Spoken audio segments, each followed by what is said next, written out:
If bigger is better, then the 2014 Toyota Highlander certainly improves over previous versions.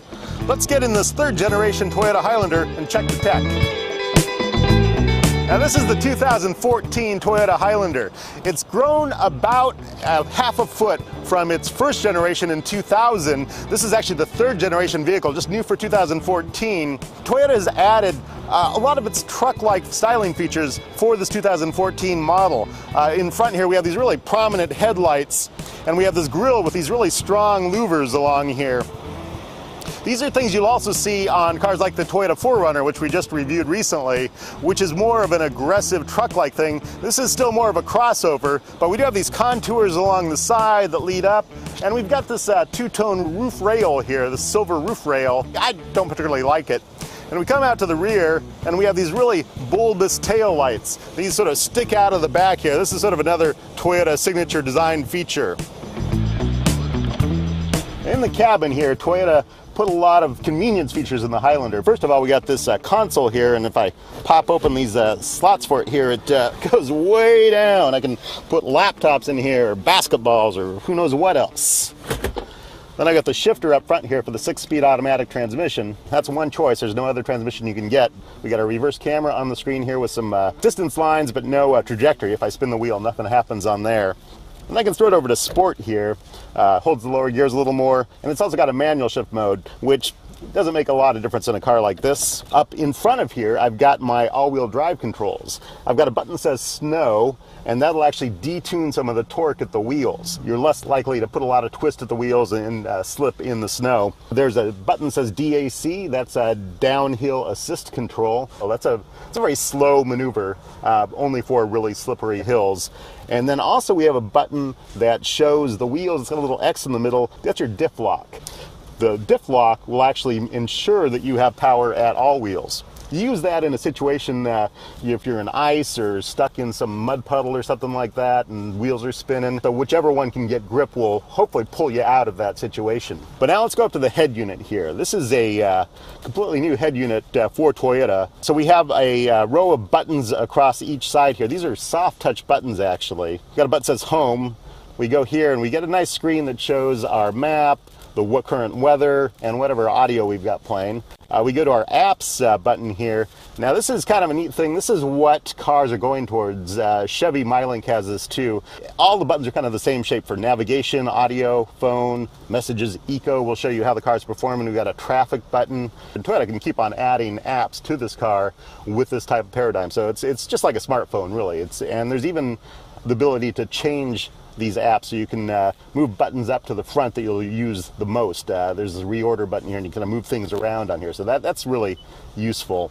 If we go to navigation, here's something we haven't seen in Toyota vehicles before. These maps are running off of an SD card, and we get a perspective view, and that shows that sort of 3D look, bird's eye view of the terrain. Toyota has not had this before, so it's nice to see they've finally gotten around to putting this in one of their cars. Some people like this perspective more than others. This head unit comes equipped with Toyota's Entune system. That's their app integration system. So I've got my phone sitting on here, running the Entune app, connected to the car through Bluetooth for hands-free calling and music streaming. Also works as a data connection for the apps that Toyota includes on here. So if I want to find a destination, how may I help you? Find a business. Say the business you want to find. CBS Interactive. Say the list number of the one you want, or say none of these. And once it brings it up on the map, then I can hit Go To, and that'll program it as a destination for navigation. It's a lot of steps to go through that. I kind of wish they would make that a little more convenient, take out some of those steps, but it is online search, and need to see that in cars these days. Please proceed to the highlighted route, then the route guidance will start. Other apps in here we have with Entune. We can find those by just scrolling over this screen here. We've got movietickets.com, Open Table for making restaurant reservations, Pandora and iHeartRadio for online music, and we even have Facebook Places, Yelp, sports stocks, and a fuel guide that'll actually show you local fuel prices. That's pretty convenient if you want to find your lowest price per gallon to feed this monster. Of course, we have the usual audio sources. We've got Bluetooth streaming audio. We've got a USB port that does iOS integration. HD radio and satellite radio, and all this plays through a JBL sound system in this limited trim Highlander. 14 speakers. They're these green edge speakers. That's their label for a type of speaker that uses less energy but still is supposed to sound as good. The clarity is good. I mean, hearing a lot of detail in the music, and that's really nice. But there's a big problem with this system. Anytime the music gets a little bassy, the speakers really rattle and distort. It's really bad. Music lovers are not going to like this car. I'm not really sure what's going on with it, but that's one of the real problems with this car, and it's definitely a fault of the engineering that you get this panel rattle and distortion from the system.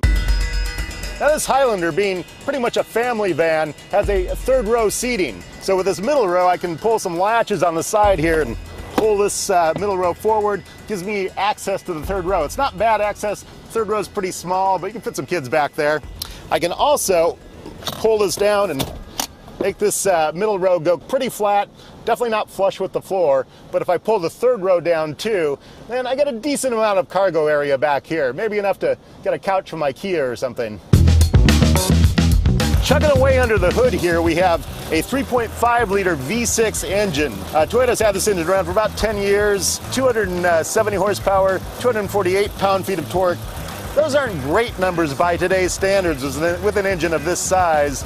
Fuel economy comes in at 18 miles per gallon city, 24 miles per gallon highway. You can also get a 2.7 liter four-cylinder engine in this car, but that only gains you about 1 mile per gallon fuel economy, so it's not a great bargain, really. Now, you can see with this engine, it's mounted pretty low, a lot of space down here. This transverse mount is pretty common in a front-wheel drive vehicle. Of course, this has the all-wheel drive option, which means that Toyota put a drive shaft down to the rear wheels. The more compelling engine option for this car is the hybrid drivetrain. That gets up to 280 horsepower net. You also get 28 miles per gallon fuel economy. In this sort of standard 3.5 V6 configuration, I've been seeing real world under 20 miles per gallon, and that's not great as an average. First thing I notice about the Highlander is the suspension. It has a very comfortable ride, a very springy, compliant suspension. Since it has 3 rows of seating, you put 1,200 pounds of humanity in here. It also has to ride comfortable for that too.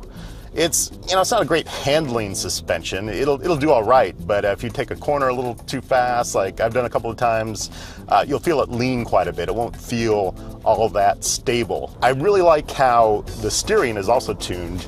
This is, of course, electronic assisted power steering, as pretty much every new car is. And one thing I do find with this engine, though, it doesn't have a lot of power. You can mash down the accelerator to pass somebody. It's just not super fast. I've also noticed with the transmission here, 6-speed automatic, under power, if you're climbing a hill or something like that, in normal drive mode, it tends to hunt.